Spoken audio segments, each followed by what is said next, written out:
Springtime is right around the corner, which means a lot of people are thinking about putting their homes on the market. One of the things a lot of people do before they get it ready to list is make sure they go through and paint everything inside the home. Here's some quick painting tips for you.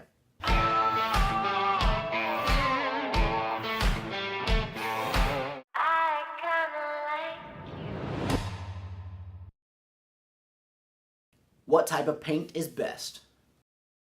So there's two types of paint that exist, oil-based or water-based. Pretty much everybody uses water-based paint today, but you need to make sure that you're thinking about the type of finish that you want to use. Most of the time throughout the house, you want to use a flat or matte finish on all of the paint on the walls and something that's a little bit more satin or glossy on the baseboards and trim. However, one thing you want to keep in mind is that if you're doing any kind of painting in your kitchen, a more shiny or satin finish is going to be a better option because they hold up better to wiping down surfaces. How much paint should I buy? The general rule of thumb is about 1 gallon for every 350 square feet, so make sure you do your measurements before you start painting in your home. You may find that you don't need to buy nearly as much as you think you do, so it's always a good idea to know what you're getting into before you get started. Do I need a primer?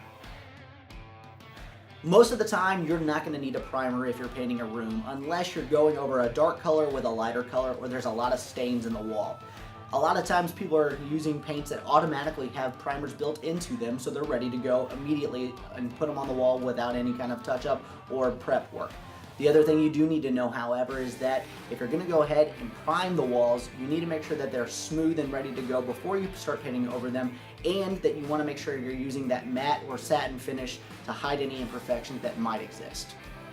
Order of operations. Before you get started painting, there's a few things you need to do. Make sure you're cleaning dust and debris off of any of the trim work before you start on anything else. Next, apply your painter's tape to make sure that all the edges are prepared, and you've got a drop cloth down for the inevitable splatters that you're going to have. Before you start painting anything on the walls, make sure you cut in all of your corners so it's easier to roll out the rest of the wall. Then go ahead and start painting. Always work from the top of the room to the bottom, because if you have any runs or anything else that happen, you can smooth them out as you go. Thanks for checking out the Aaron Advantage, and be sure to check the description below for a link to this article so there's additional information that you can check out. Also, let me know in the comments below any hacks you might have for when you're prepping to paint your room. Be sure to like this video and subscribe to my channel to stay up to date with everything I post.